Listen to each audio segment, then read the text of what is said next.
Boa tarde a todas, todos e todos presentes. É com imensa alegria que damos início ao primeiro encontro do projeto Grupo de Estudos A História e Nós.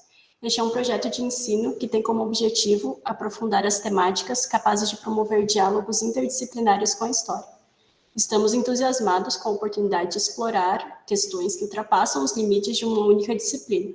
Ao longo deste projeto, contaremos com a participação de arqueólogos, biólogos, especialistas em zooarqueologia, arqueologia funerária, história indígena e muitos outros profissionais, o que certamente enriquecerá nossos debates e trocas de conhecimento. A coordenação é composta pelo professor Dr. Ronaldo Coveiro, professor do curso de Ciências Humanas da Unipampa, São Borja, pela professora doutora Camila de Almeida, professora do curso de História EAD, e por mim, professora doutora Milena Ogawa, professora também do curso de Ciências Humanas da Unipampa, São Borja. Esperamos que esse seja um tempo de muita aprendizagem e de intensa colaboração entre os envolvidos. Agora eu gostaria de apresentar a programação que preparamos para o próximo encontro. Como vocês podem ver na imagem, o primeiro encontro é com a professora Camila, que irá abordar a palestra Os Perigos de uma História Única e a Importância do Exercício do Protagonismo na Escola. O segundo encontro será na próxima segunda-feira, Origens da Vida, Evolução Biológica, com a professora doutora Bianca Romeu, bióloga. O próximo encontro será Do Barro Viemos, para o Barro Voltamos, a cerâmica como documento de nossas vidas, com a professora doutora Carolina Kesser. Depois nós teremos uma mesa com 3 pesquisadores, O Tempo e o Outro, para além dos limites. Diálogos com Química, Filosofia e Arqueologia nas Humanidades, com o professor Diego Machado, da Universidade do Minho, com o professor mestre Francisco Rios, da Universidade de Santiago de Compostela, e com o professor João Bach, da Universidade de Minho e de Évora. O próximo encontro será com os professores Carlos Campos e Lia Gasque, da Universidade Federal do Mato Grosso do Sul, que irão proferir a palestra O Programa de Trilha Rupestre e o ACRO, UFMS, Sustentabilidade e Humanidades Digitais com a Pré-História de Mato Grosso. O próximo encontro será a formação da China através de suas culturas neolíticas e da Idade dos Metais, com o professor Christian de Silveira, da Universidade de Pequim. O próximo encontro será o que nos torna humanos, o vestígio material dos rituais fúnebres, com a professora doutora Camila Diogo Souza. O próximo será com a professora Caroline Borges, da Universidade Federal Rural de Pernambuco, a história das relações entre humanos e animais a partir da zooarqueologia. O próximo encontro será sobre gestão de acervo e preservação do patrimônio, com a arqueóloga Luciana Peixoto. O penúltimo encontro, Arqueologia e História Indígena do Pampa, com o professor Rafael Guedes Milheira, da UFPEL. Eu farei a penúltima fala, Africanismo e os discursos imperialistas, e por último nós teremos uma atividade de encerramento.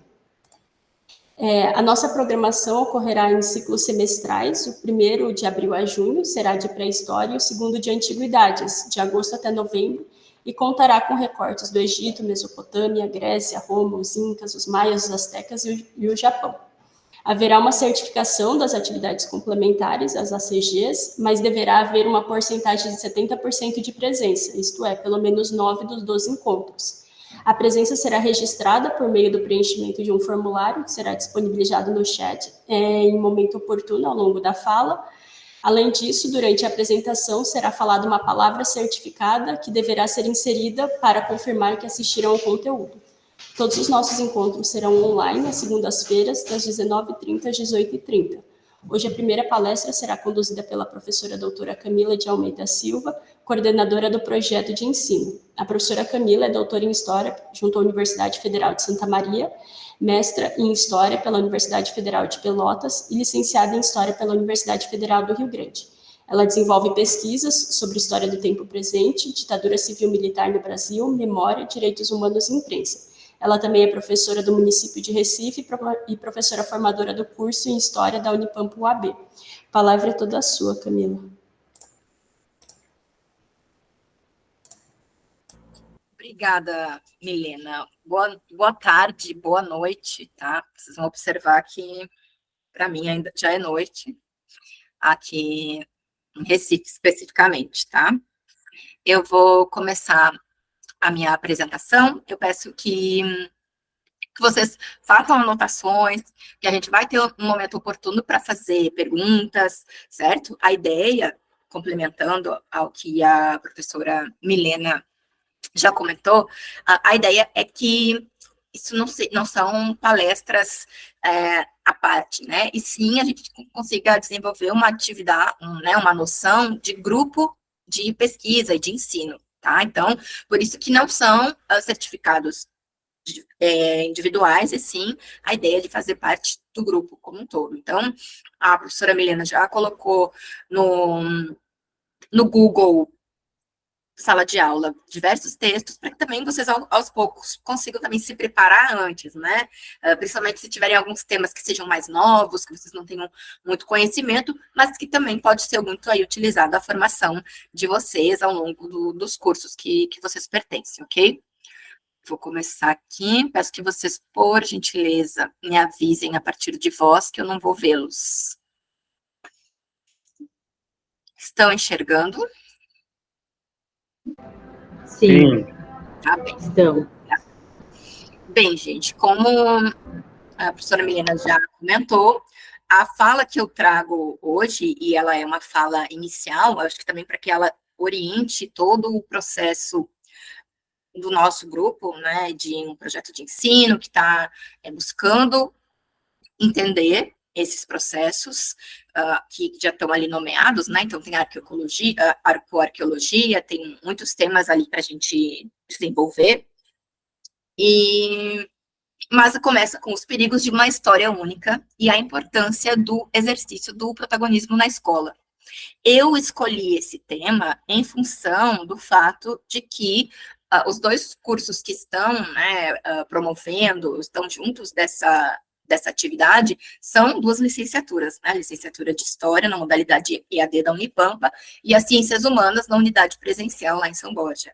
Então, bate diretamente nesse ofício de ser professor, mas eu acredito que também em diversos outros áreas, né, nós consigamos aplicar um pouco dessas questões, tá certo? E a primeira perspectiva que a gente precisa entender é que essa expressão, né, essa frase, os perigos de uma história única, ela não foi uma criação nossa, ela pertence a uma filósofa, tá, que é feminista, que chama Chimamanda Ngozi Adichie, provavelmente a minha fala aí já está diferente do que, né, da pronúncia correta. Ela é reconhecida como uma das mais importantes jovens autoras anglófonas, ou seja, né, na língua inglesa, tem muito sucesso e tem atraído muita essa nova geração de leitores que buscam uma literatura africana, então ela fala ali com muita propriedade entre o continente africano, daqueles que partilham mais ou menos de uma mesma cultura, mas, ao mesmo tempo, diversos povos que viveram o processo de colonização, entre eles o Brasil, por exemplo, também aí traz esse interesse, certo? Então, em 2009, ela concedeu uma palestra e acabou depois sendo publicado em um pequeno livro, em que ela vai falar sobre os perigos de uma história única e sobre a perspectiva da experiência dela, mas o quanto a experiência dela também pode ser utilizada para diversas outras pessoas, sejam mulheres, homens, que vivem na Nigéria ou qualquer outro país do continente africano, certo? Então, ela começa, uma das primeiras coisas que ela vai trazer para nós é a ideia de que ela começou a ler e escrever muito cedo, mas ao começar a ler e escrever jovem, ela consumia muita produção, especificamente inglesa, né, que foi o povo que colonizou a Nigéria. E cada vez mais ela começou, né, a observar, em retrospecto, né, olhando para o seu passado, todas as histórias que ela contava, que ela escrevia enquanto exercício, ela representava pessoas estrangeiras. Então, pessoas brancas que conversavam sobre o clima, mesmo que morando na Nigéria, conversar sobre o clima não fizesse sentido. Não pertence à cultura das pessoas conversar sobre o clima, porque o clima há uma pequena, né, variação. Então, ela acabava reproduzindo todos esses valores que eram do seu colonizador. Então, acabava colocando nessas histórias frutas que não existiam no seu país, e hábitos e culturas que não existiam também, e isso acabou destacando, né, nas segundas palavras dela, a ideia de o quanto nós somos vulneráveis diante de uma história. E aí, o que isso significa, né? O quanto a gente é vulnerável e deve tentar superar essa vulnerabilidade de quem conta a história e qual perspectiva que essa história é contada. Porque, às vezes, nós nos esquecemos que há um atravessamento, há uma subjetividade na produção literária e historiográfica, sociológica, enfim, a gente pode levar aí a vários espaços, sobre o tempo, sobre o espaço, sobre diversos aspectos.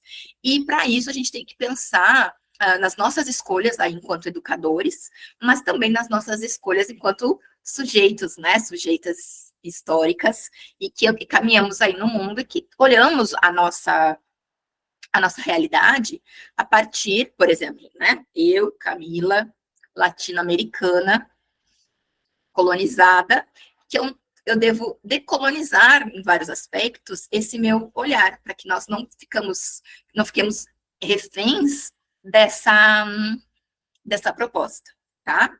E aí, para a gente também pensar, bom, e no Brasil, quem a gente poderia dizer que já estava falando sobre essa necessidade de educar a partir de outra forma, certo?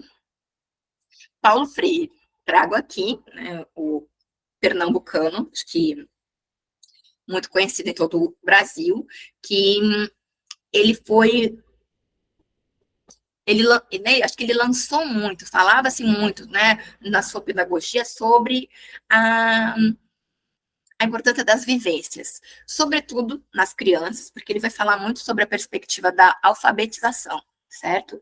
Então, vamos pensar nesse cenário, falar de alfabetização a partir da realidade local, assim como o próprio ensino de história. Às vezes é muito mais interessante e importante que nós comecemos a falar e pensar o tempo histórico com os nossos estudantes a partir da, da história local, daquilo que eles já conhecem, do que complexificar a um tempo tão distante, a realidades tão distantes para crianças e adolescentes, mas principalmente crianças que ainda não conseguem materializar esse processo de abstração.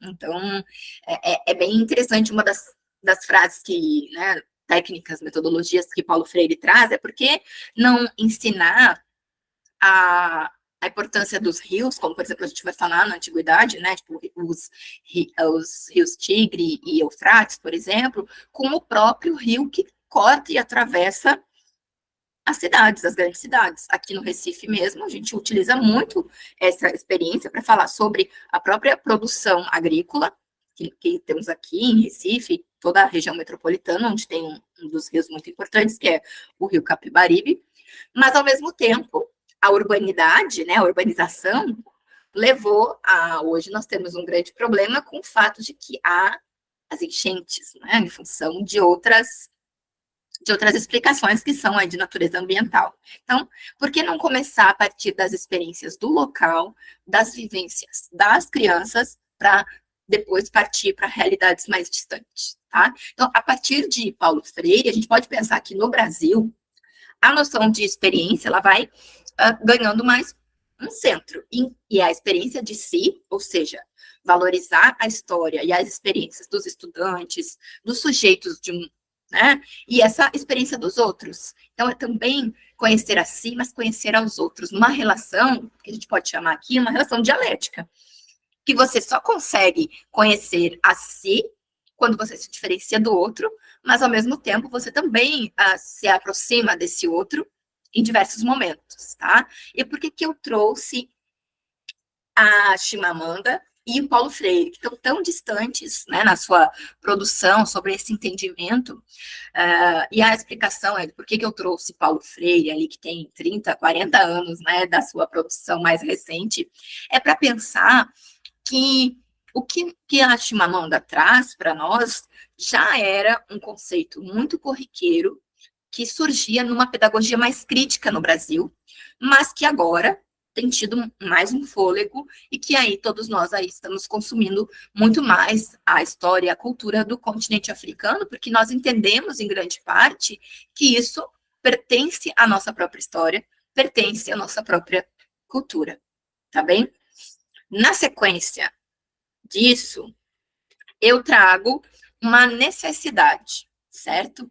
Que é conhecer e valorizar a nossa história, que é decolonizar o ensino, certo? E essa palavra decolonização ou decolonidade é um caminho que pode ser teórico e metodológico, certo? Teórico, porque, né, tem diversas ideias que vão fundamentar, e metodológico, porque mostra um caminho, modos de fazer, e também está aberto para novos modos de fazer, que a gente pode resistir e desconstruir padrões, conceitos, perspectivas que são impostas aos povos subalternizados durante todos esses anos, sendo também uma crítica direta à modernidade e ao capitalismo, certo? Então, vamos pensar quem são esses povos subalternizados, tá? Também é um conceito que a gente pode trabalhar.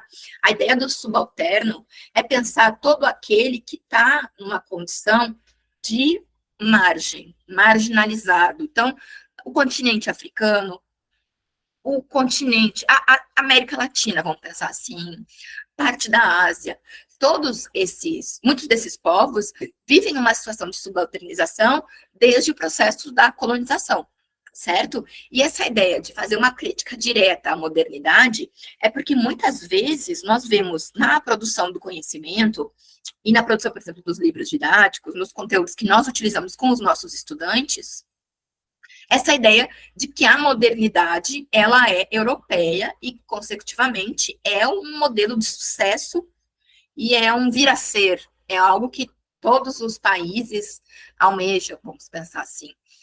E muitas vezes está desassociado o fato de que a Europa se modernizou a partir do século XVI, e a própria noção, né, o conceito das navegações que surgem nesse período, a modernidade, a riqueza, esse ideal que nós conhecemos do capitalismo hoje, mas o capitalismo incipiente que surge na Europa, ele só existe em função da colonização. E isso muitas vezes condiciona o olhar que nós temos de nós mesmos. Por isso que é decolonizar o ensino, mas decolonizar também as nossas mentes, a forma como nós entendemos esse processo de olhar para nós mesmos. Tá? E aí, alguns exemplos que eu cito aqui, para a gente pensar nessa ideia de decolonizar o ensino, decolonizar as nossas mentes, é trabalhar a cultura brasileira, a cultura afro-brasileira, não de forma esporádica e eventual, e também não como algo distante, que se remete só aos 300, só, né, entre aspas, aos 300 anos do processo de escravização que aconteceu aqui no Brasil, né, 300 e tantos anos. E sim pensar que essa cultura que foi trazida à força para o Brasil, hoje constitui parte da nossa cultura, parte da nossa identidade. Então, por isso que há uma necessidade de olhar com mais cuidado, eu diria, e com mais vigor também para essa história, para uma história que é africana, e principalmente em alguns lugares, né, aproveitar as suas próprias particularidades. Então, eu estou aqui em Pernambuco, uso as minhas particularidades, mas sabendo que aqui nós estamos falando para um público, né, que tem bastante gente do Rio Grande do Sul, trouxe um material, depois eu vou disponibilizar esse texto, ok, para vocês, e que é sobre uma deusa africana encontrada no Rio Grande do Sul, certo? E aí, quando que a gente vai falar sobre isso? No Dia da Consciência Negra, em 20 de novembro, no Dia da Lei Áurea? Não, eu digo, vamos trabalhar isso todo dia, vamos trabalhar isso constantemente, de maneira transversal, para que a gente olhe e admire essa cultura, e consiga consolidar um entendimento de que isso, né, que somos nós. Então, essa deusa africana, encontrada no Rio Grande do Sul, ela estava no leito do rio Ijuí, certo? No momento de estiagem muito grande, um pescador encontrou essa deusa, essa da imagem que nós estamos vendo, e levou para um colecionador da cidade onde ele morava, e posteriormente, assim, acho que 10 anos depois, o colecionador mandou um e-mail para um pesquisador, e aí foi atestada, né, que ela tem de ou quase todos os elementos de diversas culturas que estão do continente africano, certo? Não dos países hoje, mas das organizações étnicas do passado, tá? E ela foi construída no Rio Grande do Sul, e a gente pode pensar como um modo de resistência, de trazer a sua cultura, de trazer a sua força, de trazer o seu entendimento sobre o seu tempo para o Brasil, tá? Então, esse é um dos exemplos que a gente pode pensar a história do ensino. Outro também, que é máscaras africanas, beleza, magia e importância, certo? Então, o colonizador, então vamos ver essa frase, o colonizador europeu exibe as máscaras africanas como peças exóticas, que é uma curiosidade e às vezes está também nas pessoas que são colecionadoras, certo? A gente sabe que a Europa detém grande parte da cultura material do continente africano. Simplesmente foram lá e pegaram esses itens. Mas veja, nós somos o colonizador europeu? Não. E por que então nós utilizamos as máscaras africanas da mesma forma que o europeu? Se as máscaras africanas nos tocam num lugar de muito mais pertencimento, os europeus mostram apenas como curiosidade, e para nós tem a nossa história, se não diretamente da nossa história, mas do povo brasileiro, que constitui aí uma grande e significativa parte da nossa história, certo? A palavra, inclusive, viu, a palavra-chave para colocar lá no material é Nigéria, certo? Vocês aí que estão com os ouvidos atentos, mas ao final eu vou comentar novamente, tá? Que tem uma palavra-chave lá para ser colocada no formulário. Na sequência, gente, a ideia também, né, de valorização da nossa cultura, e aí pensando um pouco mais aqui para o Nordeste, trouxe a história de uma mulher que até pouco tempo atrás foi apagada, podemos dizer assim, apagada da história do Brasil, que é Maria Filipa de Oliveira. Ela é natural da ilha de Itaparica, era uma trabalhadora braçal, uma pescadora, uma marisqueira, e ela liderou um grupo, mais ou menos 200 pessoas, né, principalmente índios tupinambás, que eram índios indígenas, né, vamos corrigir assim, indígenas que eram bravos, e mulheres negras numa batalha contra os portugueses que atacaram a ilha de Itaparica. Então, só para fazer uma contextualização, aqui a gente pode trabalhar com o protagonismo negro, mas também a gente também pode trabalhar sobre o que eram essas independências, certo? Porque às vezes nós ensinamos aos nossos estudantes que Dom Pedro I, nas margens do rio Ipiranga, né, foi lá e disse que ia ficar, e assim ficou, e assim fez a paz, e assim acabou todo o processo de independência. Há uma retratação sobre isso. Mas é preciso também pensar que num país nas proporções, né, ou atuais, né, nesse Brasil de 1800, é preciso a gente olhar que havia uma diversidade de coisas acontecendo, e uma delas foi, né, esse momento e esse período da independência da Bahia, que vamos pensar assim, Portugal queria retomar o domínio do Brasil, afinal, né, o Dom Pedro I estava se declarando independente, e Portugal ia perder aí muito dinheiro, muito prestígio, e muitas das regalias que tinham. Mas essa mulher, Maria Filipa de Oliveira, foi lá e, junto, né, com outras 200 pessoas, queimaram diversas embarcações dos portugueses, tá? E, inclusive, ela ficou conhecida, né, na cultura popular como a gente conhece no Rio Grande do Sul como ortiga, tá? Mas ela utilizava essas urtigas para utilizar como arma contra esses portugueses que tentavam ali retomar a terra. Na Bahia, conhecida como Cansanção, tá aqui, né, escrito galhos de Cansanção, mas para a gente entender também é da mesma natureza da ortiga, certo? Essa mulher que vocês veem aí representada, a Maria Filipa, não existe nenhuma pintura dela. Esse aí seria um retrato, uma pintura, que existem alguns quadros, certo? De como era uma pescadora marisqueira na Bahia nesse período, certo? Mas há um movimento muito grande, e agora vou fazer a propaganda aqui do estado do Recife, mas de um projeto que ele circula em diversas outras cidades, como São Paulo, Rio de Janeiro, Paraná, que é o Era Uma Vez Brasil.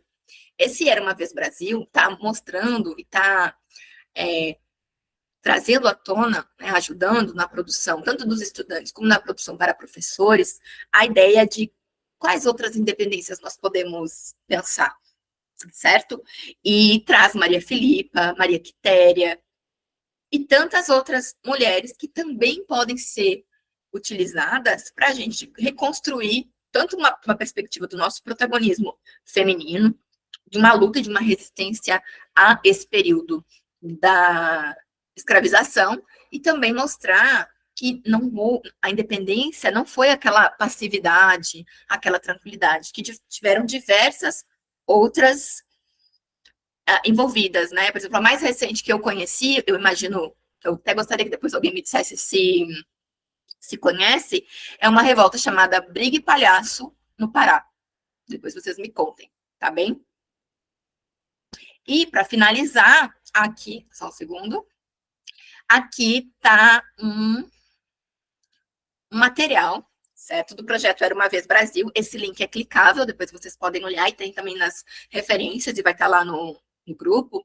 É uma atividade construída, né, um HQ construída pelos estudantes que compõem um livro sobre diversos dessas personagens, né? Entre elas, aí, o estudante escolheu, acho que é João Aleph, o nome do menino, para falar Maria Filipa e o Grito da Liberdade. Ou seja, eles produziram, eles conheceram, eles tiveram aulas sobre esses temas e eles ressignificaram, transformando isso em HQs.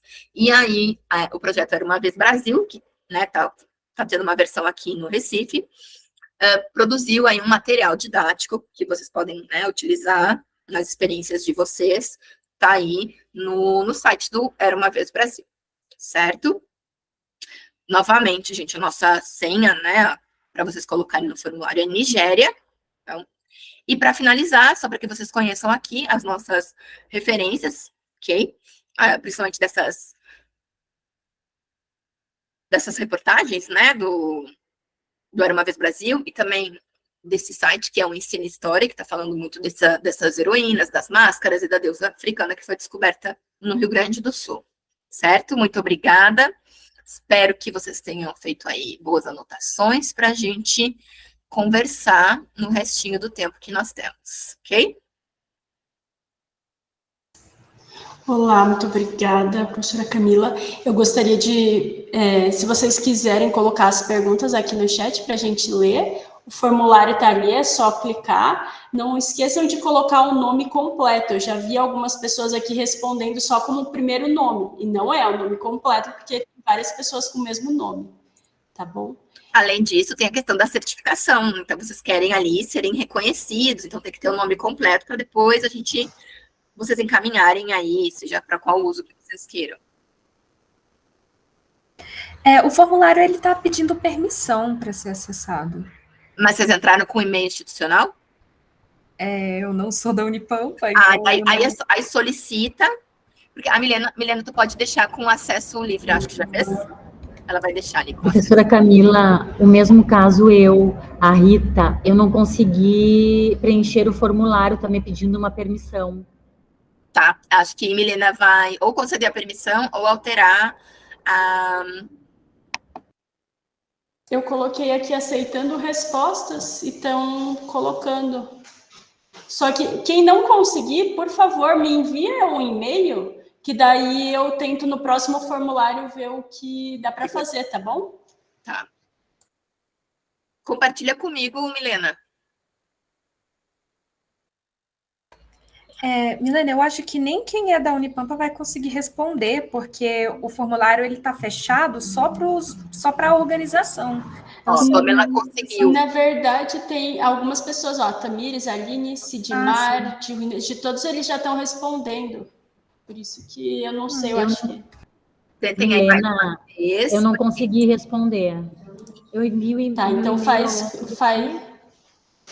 você envia para o e-mail que eu mandei para todo mundo hoje de manhã, que vocês receberam, o nome e falar que não conseguiu preencher, tá bom? Tá jóia. Professora, eu estou acompanhando desde o começo, mas eu não sei se eu não prestei atenção na hora que a senhora falou a palavra, eu tô perdido. É Nigéria. Ah, tá, obrigado. Compartilhei, Camila. Eu queria só fazer um comentário sobre a fala da professora Camila, que por que a gente escolheu esse tema para abrir, né, essa sessão, né? A gente vai trabalhar com diferentes temporalidades, não só uma pré-história europeia, né? A gente vai trabalhar com China, com história indígena. Então, esse é o primeiro debate, o ponto de partida para a gente pensar outras histórias, certo? Todos os materiais eles vão estar disponíveis para vocês, inclusive o da professora Camila. Se vocês tiverem alguma dúvida, a questão a gente vai tentar sempre encerrar 6h20 no máximo, porque eu sei que pessoas precisam pegar o ônibus para vir para a instituição. Não sei se teria mais algum comentário, alguém gostaria de fazer alguma pergunta, não precisem ficar tímidos.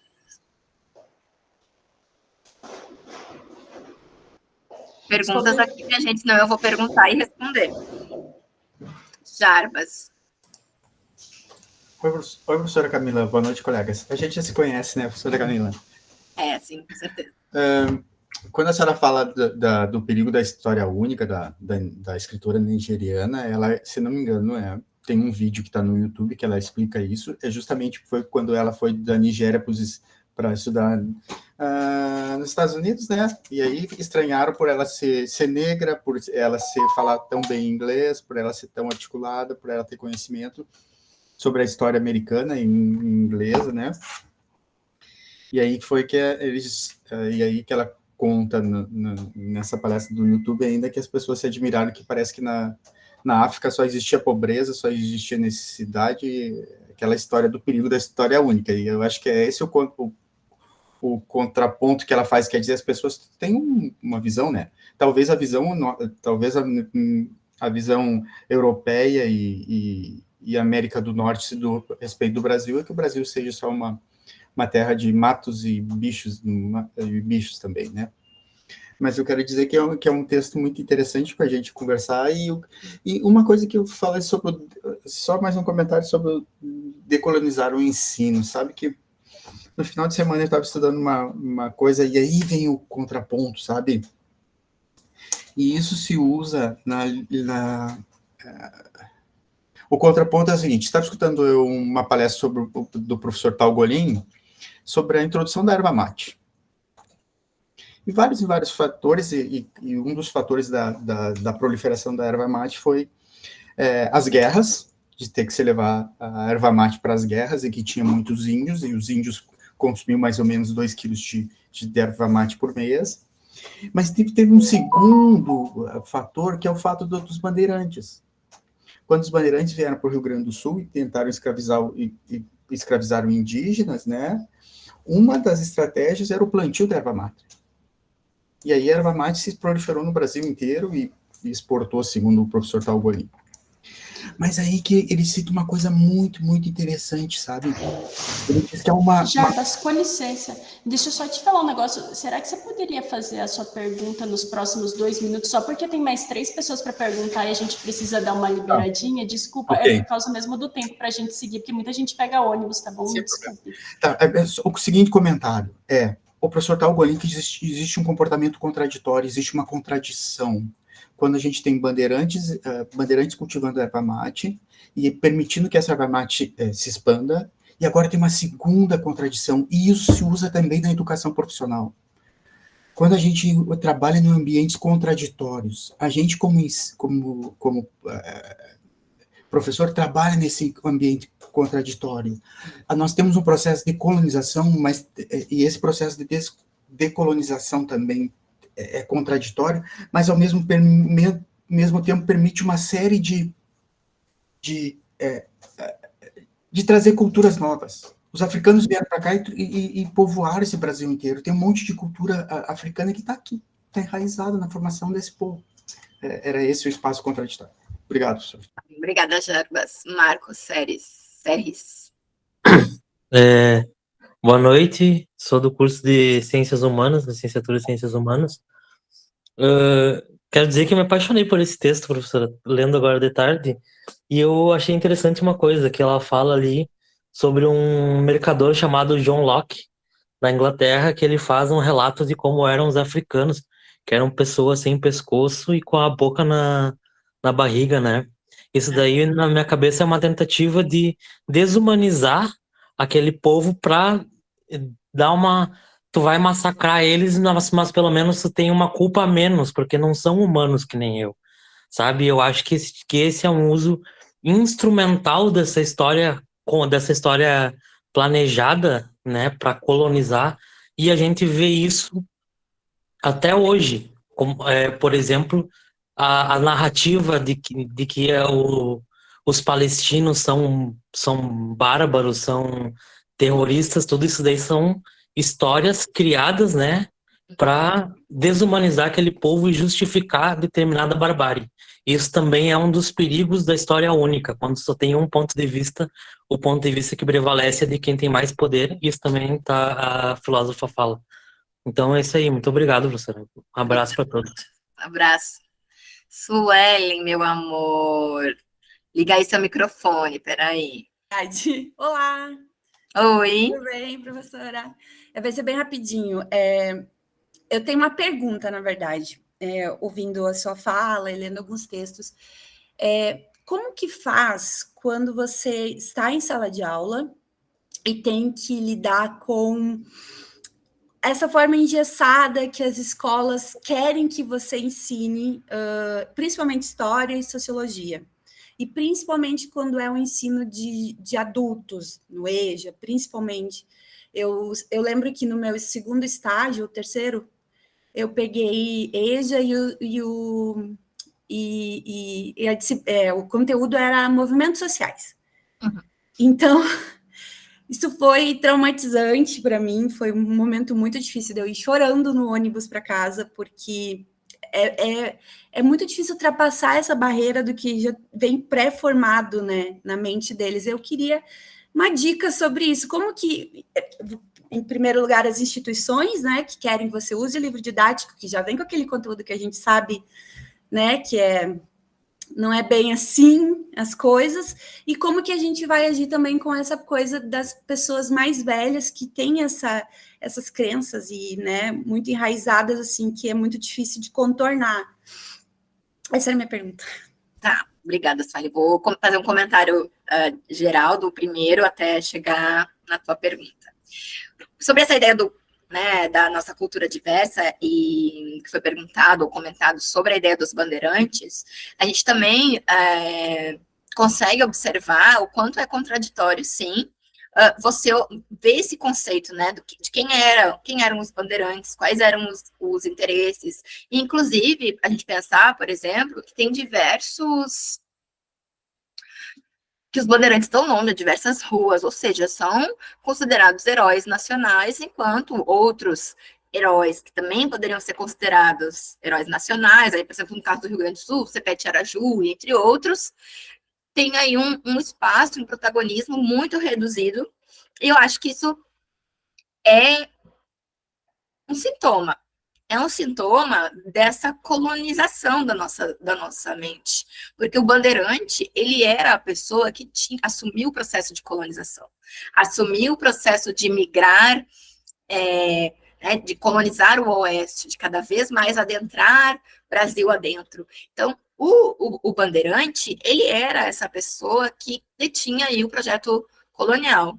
Então, o Bandeirante que chegou em Minas Gerais e que permitiu a extração em massa do nosso ouro, ele é um cara muito importante, e não os revoltosos da Inconfidência Mineira, entende? Então, claro, eu acho assim, e aí, sobre a Inconfidência Mineira, a gente sabe que ainda hoje tomou uma outra proporção, a gente sabe que tem um espaço, mas vejam, o contraditório está no pacto que existe de contar a história de uma perspectiva colonizada, em que resistir ao europeu nos coloca numa condição de inferioridade, como se nós estivéssemos negando o progresso, como se em algum momento o progresso português fosse ao mesmo tempo o progresso de uma colônia, quando nós éramos, na verdade, uma grande fábrica, se a gente fosse comparar com o que é hoje, que só tinha o objetivo de enriquecer a sua metrópole, certo?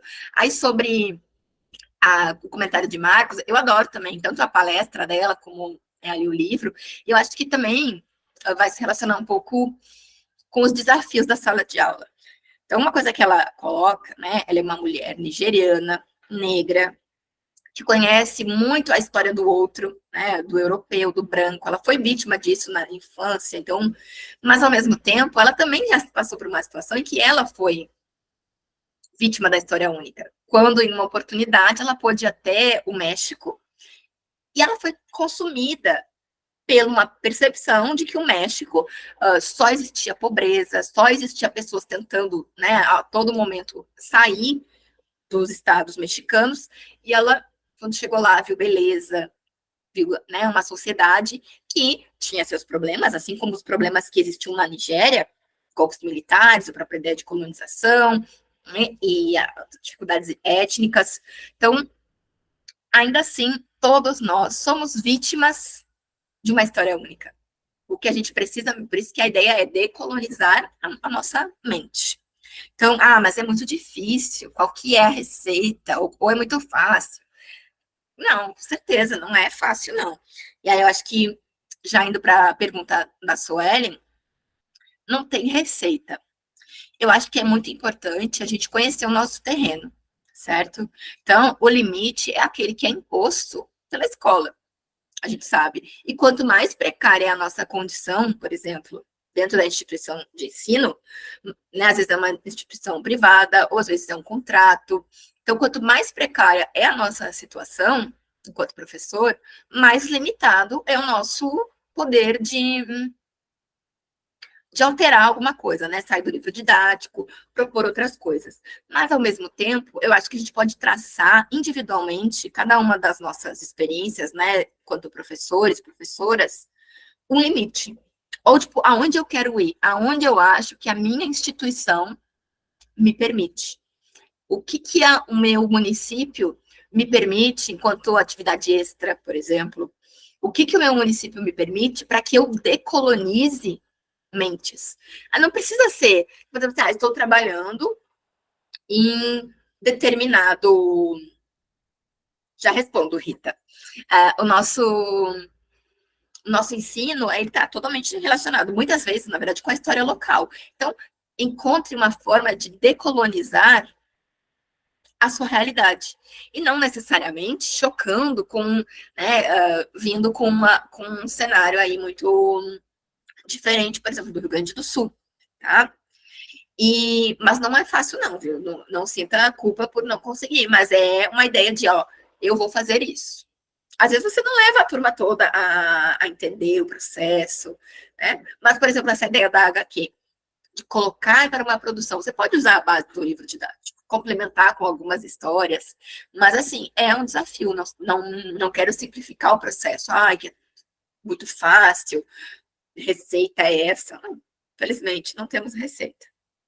Tá, e a pergunta da Rita, que foi, né, os nossos currículos, né, de história, geografia e muitas outras, né, são pautados na história europeia? Sim, são muito pautados na história da Europa. Porque a gente vai pensar, a gente ensina hoje, tá no livro didático, que a noção de modernidade, ela está distante do processo de colonização. O livro didático de história vai colocar grandes navegações, ponto. Fala o pioneirismo português, fala sobre a questão social, de como, né, como não ser o pioneiro, sendo que ali, né, eles estavam voltados para o mar de todos os lados, bem como a Inglaterra também, né, que teve ali uma navegação muito proeminente, também sua experiência social é envolta no mar. Mas sim, gente, o nosso currículo hoje, ele é, de grande maneira, pautado no currículo da Europa. E não só no currículo da Europa, né, porque a gente não estuda diretamente a história da Europa totalmente, mas a ideia da colonização. E, gente, a colonização, rapidamente aqui, que já somos 18h20, ela é um marco muito significativo na forma como tudo foi distribuído no mundo. Então, a própria distribuição social do trabalho. Por que, por exemplo, os Estados Unidos preferem, ou seja, um problema contemporâneo, tá? Mas que a gente relaciona com o século XVI, XVII. Por que os Estados Unidos preferem colocar uma fábrica de montagem de calçados no México e não nos Estados Unidos?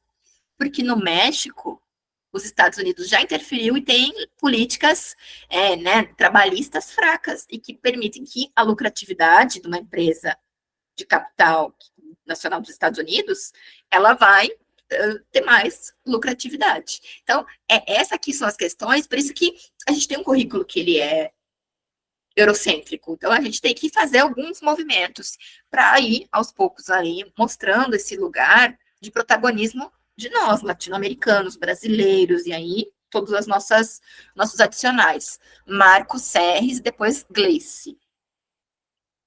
Não, já perguntei tudo, eu estava com a mão levantada. Gleice, e depois Rita. Gleice Kelly. Oi, boa noite, tudo bom? Tudo bem. Muito obrigada, professora, pela fala de hoje. Foi bastante interessante, eu conhecia já o TED Talk da Chimamanda, mas é bastante revigorante falar sobre isso depois de tanto tempo, né? Eu queria falar um pouco sobre a sua fala e pedir uma indicação, se possível. Uhum. Eu já dei aula muito proximamente aos alunos por ter a oportunidade fantástica de ter dado monitoria. Então, isso fez com que eu tivesse uma proximidade muito grande. Então, eu entendi bastante como essa geração costuma pensar. E, para além dos livros didáticos, eles pensam muito mais a partir das redes sociais. E tem muito conteúdo que retroalimenta essa ideia colonizadora, mas tem muito conteúdo que também ajuda a demonstrar que existem outras narrativas. Tem conteúdo de tiktokers mesmo, indígenas, que falam sobre línguas matrizes, e é bastante acessível para as crianças poderem ter essa base de conhecimento para além daquilo que eles conhecem, né? Tão fechado nessa casinha colonizadora. E aí, o que eu queria falar é sobre justamente essa ideia de colonização, porque a ideia de colonização, ela já trabalha os conglomerados culturais e étnicos que a gente tem no Brasil, por exemplo, como povos originários, e também os africanos, dessa maneira redutora, porque a gente não fala o nome desse conglomerado, dessa civilidade, a gente fala África, a gente fala indígena, né? Então, eu queria saber se você teria alguma indicação de texto sobre esses povos específicos, essas culturas, essas organizações civilizatórias, tendo nome, tendo localidade no continente africano, tendo localidade aqui no continente americano, quem são eles? Eu queria saber se teria essa indicação de texto. É isso, muito obrigada, viu? Por nada, pode comentar, Rita, que aí eu faço um bloco final, infelizmente, mas aí Não, professora, bem rapidamente, eu só fiz aquela pergunta porque eu percebo assim, primeiro que eu acho que também o texto da Chimamanda não é novo para nós, porque nós temos o Paulo Freire, nós temos a Bell Hooks, mas eu concordo com, assim, achei joia a explanação que a senhora fez. Mas bem rapidamente, assim, esses dias em São Borja, um adulto jovem me disse assim, o que parece isso, esses índios na praça? E daí eu falei assim, mas esses índios que não são índios, são indígenas, são os índios, são os mesmos que estavam aqui antes. A pessoa não estava fazendo uma ligação entre a pré-colonização, antes dos missionários chegarem nos 7 povos, e agora. Ela separou, entende? E era um adulto jovem. Não tinha 30 anos a pessoa. Com um discurso mega, digamos assim, conservador e moderno nos termos europeus. Não relacionou. Era como se esse território, o território lá o território de São Borja não tivesse sido antes ocupado, o estado ali indígenas. Me chamou a atenção isso. Com certeza. Aí eu vou espirrar de novo, só um segundo, já vou responder vocês duas. Quer comentar, Jéssica, para fechar agora? Vai ter que ser. Diga, Jéssica. Oi, boa noite. Sua fala foi incrível, professora. Eu não conhecia ainda a escritora, mas dei uma lida no texto hoje à tarde e eu achei ele fantástico.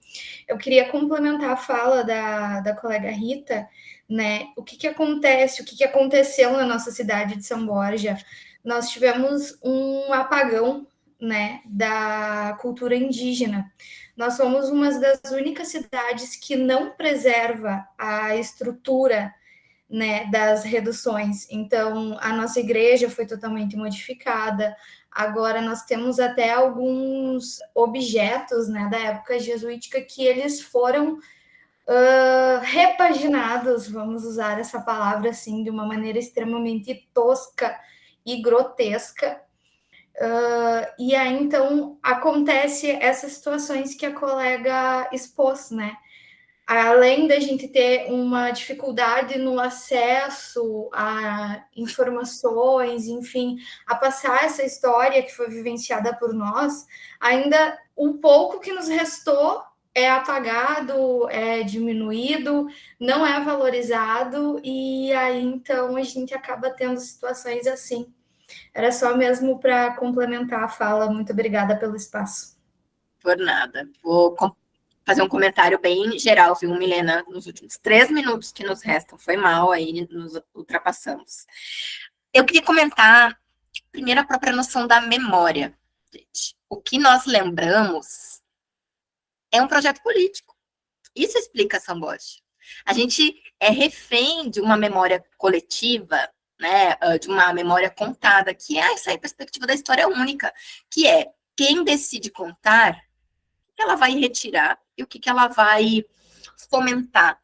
Então, esse processo que acontece em São Borja, e aí, para a pessoa que não entendeu, recentemente uma pia batismal jesuítica foi pintada de dourado numa igreja ali, lá em São Borja, e isso acaba mostrando qual que é o entendimento sobre patrimônio que a cidade tem, que é um negócio que pode ser enfeitado, é um negócio que pode ser modificado, que você renova. Privatizado também. Eu vejo. É perfeito o que a senhora está falando, professora. Muitas casas de família têm e elas não têm a ideia da questão da coletividade. Exatamente. É a coisa do colecionador. O colecionador é uma pessoa que acumula não pelo seu valor histórico e pela memória que ele pode trazer, mas pela uma aquisição de poder, de você ter um negócio que tem mais de 400 anos, 500 anos, dependendo do item. Então, eu acho que isso é muito problemático. E sobre essa ideia, né, de indicação, eu tenho participado muito fortemente dessas formações do Era Uma Vez Brasil, tem muito conteúdo no Instagram, no YouTube deles. E uma das coisas que nós conversamos, né, inclusive pela efeméride do dia 19 de abril, é o quanto é importante você escolher as suas batalhas. Não existem povos originários. Os povos originários. Existe o Guarani em sua matriz. Qual matriz? Tupi-Guarani, Tupinambá. Existe o Caigangue. Existe diversos outros. E aqui, por exemplo, no estado de Pernambuco, em 2010, o estado era o terceiro em maior população indígena, né, então, de comunidades, e hoje é o quarto em maior comunidade. Então, a gente tem que falar sobre isso, certo? Sobre essa variedade. E sobre indicação, como a gente está já no avançado da hora, eu me comprometo em inserir lá nessa primeira aula algumas referências para que vocês já possam diretamente fazer download do material, tá bem? Muito obrigada, Camila. Eu agradeço a todos também. Hoje seu dia pode encerrar formalmente. Posso? Deu um delay aqui na minha internet. Bom, gente, muito obrigada. Maravilhosa, professora, sua aula. Muito obrigada. Fico feliz, fico feliz. A ideia é que cada vez mais a gente possa tornar isso também uma conversa, certo? Com perguntas, para a gente sair do nosso lugar, né? Tanto eu sair do meu lugar também, aprender com vocês, mas que a gente consiga instigar, né? Então, vamos fazer a pedagogia do Paulo Freire, a pedagogia da pergunta, certo? Então, muito obrigada por terem vindo. Até o nosso próximo encontro. Espero que todos vocês tenham preenchido aqui o nosso formulário com a palavra-chave, que é Nigéria, certo? Que é aquela palavra que garante que vocês estavam até aqui, certo? E uma boa noite para todo mundo. Nos vemos na quinta-feira. Deem uma olhada no material, que a fala vai ser muito interessante, tá bem? Lembrando que precisam de 70% de presença no total dos encontros, ok? Para receber o certificado do grupo. Certo? Mais algum complemento, Milena? Não, vou ter que encerrar a sala mesmo. Tem uma pessoa aqui perguntando, mas Marilene, depois você pode mandar a pergunta que eu mando para a professora Camila, porque realmente eu tenho que encerrar a gravação, tá bom? Para a gente respeitar os horários, tá bom? Um abraço, muito obrigada.